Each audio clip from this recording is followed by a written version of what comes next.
The North Sea. This vast body of water has fueled the UK's oil and gas industry for the last 4 decades. Last year, the industry attracted record investment levels. But companies are facing one big problem. Behind me, just off the coast of Aberdeen, more than 100 rigs are extracting oil from beneath the North Sea every day. But although companies are willing to invest here, they simply cannot find enough skilled workers to meet the demand. The oil and gas industry in the UK continues to attract a huge amount of investment, literally billions of pounds every year. And in fact, last year saw record levels at 14.4 billion. The skills shortage is a real problem for the industry, but as problems go, it's a nice one to have because it's an indication of how buoyant the industry is.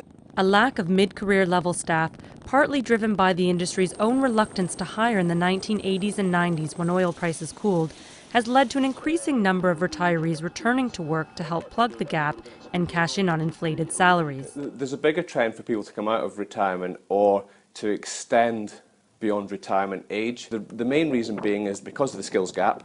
They've got a whole bunch of people at the end of their careers that have got years and years and years of experience. So what we find are that people are delaying retirement or coming back in as contractors, where they go in as consultants on day rates. These day rates are very attractive. John Atkinson retired from the industry in 2010 after more than 3 decades, but he decided to return to work last year when he was approached by former colleagues. Basically, I thought I still had something to offer. I enjoyed my time in the industry. There was a need and a requirement, and I was approached by former colleagues to come back, and I made the decision to do so. I've noticed a number of my colleagues that retired round about the same time have come back, some on a part-time, some on a full-time basis, purely to meet the skills shortage. Analysts say the industry is expected to continue to attract high levels of investment, and therefore pressure on the labour market is unlikely to ease. Between 2012 and 2016, we would expect around about $75 billion of investment to come into the UK North Sea for capital projects. So we expect that the labour market will continue to be stretched over the next few years.